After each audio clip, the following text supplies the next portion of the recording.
Class 9 के लिए science के एमसीक्यू चैप्टर वाइज स्टार्ट कर रहे हैं अपने चैप्टर 1 से, जिसका नाम है matter in our surrounding. One by one हम सारे चैप्टर कवर करेंगे और अगर आपने इस चैप्टर को पढ़ा हुआ है तो इस 20 क्वेश्चन में से मिनिमम आपके 15 क्वेश्चंस तो राइट जाने ही चाहिए, तभी आप ये समझो कि आपने वो चैप्टर सही से किया हुआ है। तो स्टार्ट कर लेते हैं अपने क्वेश्चन नंबर 1 से। आपको मेरे आंसर बताने से पहले ही बताना है आंसर अपने मन में और उसके बाद जो है आपको स्कोर कैलकुलेट करके कमेंट बॉक्स में लिखने हैं। फर्स्ट क्वेश्चन है हमारे पास, the quantity of matter present in an object is called. किसी भी ऑब्जेक्ट में मैटर की जितनी क्वांटिटी उसमें मौजूद होती है तो उसको हम क्या कहते हैं, ये आपको बताना है। ऑप्शन है वेट, ग्राम, मास और डेंसिटी। तो यहाँ पर आपको बता दें कि किसी भी ऑब्जेक्ट में जितनी क्वांटिटी ऑफ मैटर होता है उसको हम उसका मास कहते हैं। वेट कैसे आता है, जब मास को आप ग्रेविटी से मल्टीप्लाई करते हो, उसका प्रोडक्ट करते हैं, तब हम जाकर वेट निकालते हैं। तो यहाँ पर जो है आपका फर्स्ट क्वेश्चन का सी आंसर होगा। नेक्स्ट क्वेश्चन है हमारा second, the boiling point of alcohol is 78 degree Celsius. What is the temperature in kelvin scale. Means simply आपको इन्होंने बोला है कि सेल्सियस को केल्विन में चेंज करना है। तो 0 डिग्री सेल्सियस जो होता है वो आपका 273 केल्विन के इक्वल होता है। मीन्स सेल्सियस से केल्विन कितना आगे चल रहा है, प्लस 273। एल्कोहल का बॉइलिंग पॉइंट इन्होंने आपको 78 डिग्री सेल्सियस दे रखा है, तो उसमें आपको सिंपली 273 को प्लस करना है और उसके बाद जो आपका आंसर आ जाएगा 351 केल्विन। तो सेकेंड क्वेश्चन का बी आंसर होगा। नेक्स्ट क्वेश्चन है question number 3, the boiling point of water on Celsius and kelvin scale respectively. Question में जब इन्होंने रिस्पेक्टिवली कह दिया तो सबसे पहले तो आपको बताना है कि वाटर का बॉइलिंग पॉइंट सेल्सियस में कितना होता है, कितने टेम्परेचर पे जो है वाटर बॉईल करना शुरू कर देता है। 100 डिग्री सेल्सियस, तो मतलब आपका 100 डिग्री सेल्सियस आंसर आएगा। हो सकता था ऑप्शन आपको दो जगह भी 100 दे सकते थे, दूसरी जगह चेंज कर सकते थे, बट यहाँ पर आपका 100 है, डी ऑप्शन सेलेक्ट करेंगे। और वैसे भी अगर आपको केल्विन में भी चेक करना है तो 100 डिग्री सेल्सियस में आपको 273 ऐड करेंगे तो आप कहाँ चले जाएंगे, केल्विन में, मतलब 373 केल्विन। तो थर्ड क्वेश्चन का डी ऑप्शन करेक्ट होगा। नेक्स्ट क्वेश्चन है, the liquid which has the highest rate of evaporation. ऐसी लिक्विड जिसका highest rate of evaporation, in 4 option में से आपको बताना है कि किसका रेट ऑफ एवापोरेशन ज़्यादा होगा। आपको पता होना चाहिए कि जो भी इसमें से आंसर हम करेंगे उसके अंदर बहुत ही लो इंटरमोलिकुलर फोर्स ऑफ अट्रैक्शन होगा, तभी उसका एवापोरेशन जल्दी हो सकता है। और ऐसा आपका कौन सा होता है, एसीटोन। एसीटोन जो होते हैं उसके बीच में इंटरमोलिकुलर फोर्स बहुत ही कम होता है और एसीटोन जो पाया जाता है नेल पॉलिश रिमूवर में। अगर आपने यूज़ किया होगा तो आपको पता होगा, वैसे भी अगर आपने डब्बा खोल के भी छोड़ दिया ना, वो 5 से 10 मिनट में गायब हो जाता है, मतलब वो जल्दी से एवापोरेट हो जाता है। फोर्थ क्वेश्चन का यहाँ पर बी ऑप्शन करेक्ट होगा। नेक्स्ट क्वेश्चन है, a form of matter has no fix shape. इन्होंने कहा आपका फॉर्म ऑफ एक ऐसा मैटर का एक ऐसा फॉर्म जिसका फिक्स शेप नहीं है लेकिन वॉल्यूम फिक्स्ड है, ऐसा आपको एग्जांपल बताना है। तो स्टेट ऑफ मैटर के अंदर आपने, वैसे तो मेनली 3 है हमारा, solid, liquid, gas, but 4th हम पढ़ते हैं प्लाज्मा, 5th पढ़ते हैं बोस आइंस्टाइन कंडेंसेट। तो उसके अंदर आपको बताना है कि कौन सा ऐसा स्टेट ऑफ मैटर है जिसका शेप तो फिक्स्ड है, सॉरी शेप तो फिक्स नहीं है लेकिन वॉल्यूम फिक्स है। तो ये आपका होता किस में है, लिक्विड में है। तो आपको यहाँ पर जो है लिक्विड कौन सा दिख रहा है, केरोसिन, तो इसलिए आपको यहाँ पर याद रखना है। बाकी क्रिप्टन के बारे में बात करें तो ये आपका नोबेल गैस है, आपको इसका नाम आप याद रख सकते हैं। नेक्स्ट क्वेश्चन है, विच of the following phenomena always result in the cooling effect. इनमें से कौन सा फिनोमिना है जो कि हमेशा कूलिंग इफेक्ट देता है। तो एवापोरेशन आपका एक ऐसा फिनोमिना है जो कि हमेशा क्या देता है, कूलिंग इफेक्ट देता है। और इसके लिए क्वेश्चंस भी आते हैं कि जब अपने हथेली पे एसीटोन डालते हैं तो हमें ठंडा ठंडा क्यों फील होता है, तो उसका आंसर भी आपका क्या होता है, एवापोरेशन होता है। इसके अलावा मटके में जो पानी है उसका वो मतलब वो किस तरीके से ठंडा होता है एंड ऑल। तो ये इस हर चीज़ का आंसर उसमें से क्या आता है, कौन सा फिनोमिना है, एवापोरेशन से ही कनेक्टेड है।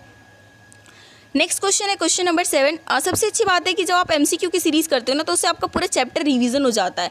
ऐसा नहीं कि आप एमसीक्यू करें तो सिर्फ ओनली 1 मार्क्स का क्वेश्चन कवर हो रहा है। कुछ जो ऐसे क्वेश्चन भी आपके कवर हो जाएंगे जो आपके बड़े क्वेश्चन होंगे, ज़्यादा मार्क्स वाले होंगे। नेक्स्ट है question number 7, which of the following causes the temperature of a substance to remain constant while it is undergoing a change in its state. इसमें से इन्होंने कहा कि जो इसमें से कौन सी ऐसी चीज़ है जो कि टेम्परेचर, मतलब कि अगर एक चेंज से दूसरे चेंज में जाता है तो टेम्परेचर सेम ही रहता है लगभग। तो इसमें से ऐसा कौन सी चीज़ है जिसकी वजह से फिर वो चेंज हो पाता है, तो ये आपको यहाँ पर बताना है। तो वो होता है आपका लेटेंट हीट, गुप्त ऊष्मा। नेक्स्ट क्वेश्चन है विच of the following has the highest kinetic energy, इनमें से किसमें सबसे ज़्यादा काइनेटिक एनर्जी होगा, ये आपको जो बताना है। Particles of ice at 0 degree Celsius, particles of water at 0 degree Celsius, particles of water at 100 degree और particles of steam at 100 degree Celsius. तो यहाँ पर जो है आपका आंसर होगा डी, क्योंकि यहाँ पर देखिए जो वाटर है स्टीम है दोनों ही 100 डिग्री सेल्सियस पर है, लेकिन जो स्टीम के जो पार्टिकल्स होंगे उसमें क्या होगा, लेटेंट हीट छुपा होता है, जिसकी वजह से उसमें काइनेटिक एनर्जी ज़्यादा होती है। क्वेश्चन ये भी आता है कि हमारा हाथ गर्म पानी से ज़्यादा डैमेज होगा या फिर स्टीम से, तो स्टीम से ज़्यादा हमारा हाथ डैमेज होता है, क्यों, क्योंकि उसमें लेटेंट हीट भी होता है, ज़्यादा काइनेटिक एनर्जी उसमें होती है।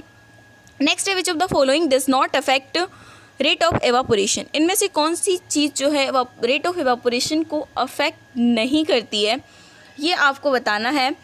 तो विंड की स्पीड, सरफेस एरिया, टेम्परेचर, ये तीनों के तीनों जो है एवापोरेशन को अफेक्ट करते हैं। तो इनसॉल्यूबल हैवी इम्प्योरिटीज जो यहाँ पर आपका आंसर होगा, इससे इसका कोई लेना देना नहीं है। Next, what is the term use to describe the phase change of the liquid to a gas, अगर मतलब आप कौन सा टर्म दोगे एक ऐसे फेस के लिए जब एक लिक्विड जो है वो गैसियस स्टेट में चेंज हो रहा है।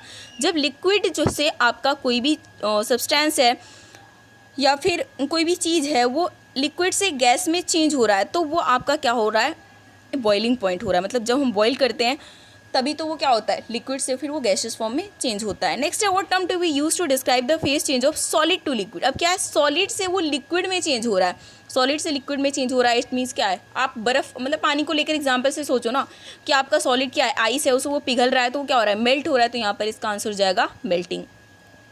नेक्स्ट है what term use to describe the phase changes liquid become solid, जब लिक्विड सॉलिड बन जाए तो उस वाले को आप क्या टर्म दोगे। लिक्विड आपका सॉलिड, जैसे आपने पानी रखा फ्रिज में, वो क्या हुआ, जम गया, तो उसे हम क्या कहेंगे, हमारा फ्रीजिंग।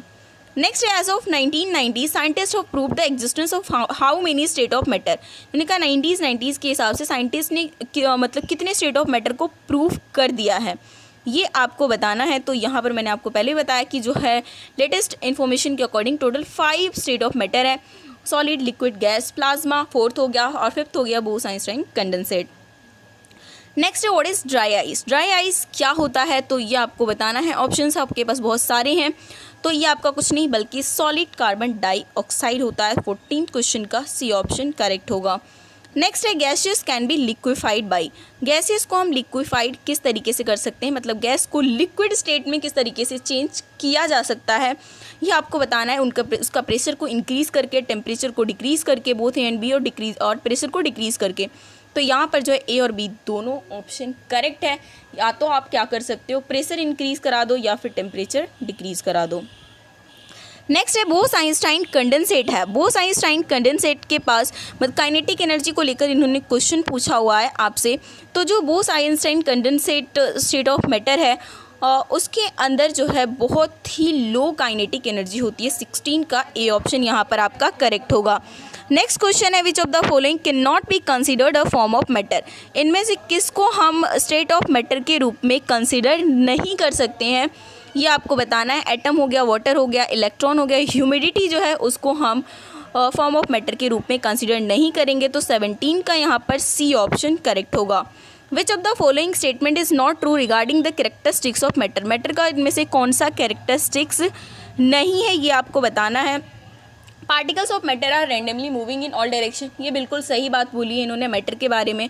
नेक्स्ट है kinetic energy of particles increases with the rise of temperature, temperature increase होने से उसकी काइनेटिक एनर्जी इंक्रीज हो जाती है पार्टिकल्स की, ये बात भी बिल्कुल सही है। Kinetic energy of particle of all matters remains the same at particular temperature, उनका जितने भी मैटर के पार्टिकल्स होते हैं सबकी काइनेटिक एनर्जी हमेशा सेम रहती है एक पर्टिकुलर टेम्परेचर पे, ये इन्होंने बोला है। तो इसको लेकर हम देखते हैं। उसके बाद आपका है particles of matter diffuse into each other on their own, मतलब अपने आप में वो डिफ्यूज़ करते रहते हैं। तो ये अब वाला ऑप्शन भी ठीक है, मतलब ले दे कि आपका जो आंसर हो गया वो आपका क्या हो गया, सी पार्ट। नेक्स्ट क्वेश्चन है हमारा, the colour of vapours formed on sublimation of iodine solid, colour of जो वेपर्स होता है जब आयोडीन का सब्लिमेशन होता है आयोडीन सॉलिड, तो वो आपको बताना है कि वो किस कलर का होता है। हालांकि जो आपका ये क्वेश्चन है ये प्रैक्टिकल बेस्ड है, बट स्टिल जो एग्जाम में क्वेश्चन पूछ लिया जाता है और आपको याद रखना है कि वो किस कलर का होता है, पर्पल वॉयलेट कलर का।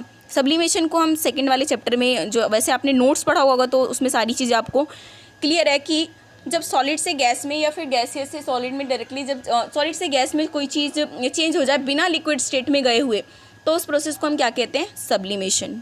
और हमारा लास्ट क्वेश्चन है, CO2 can be easily liquefied and even solidified.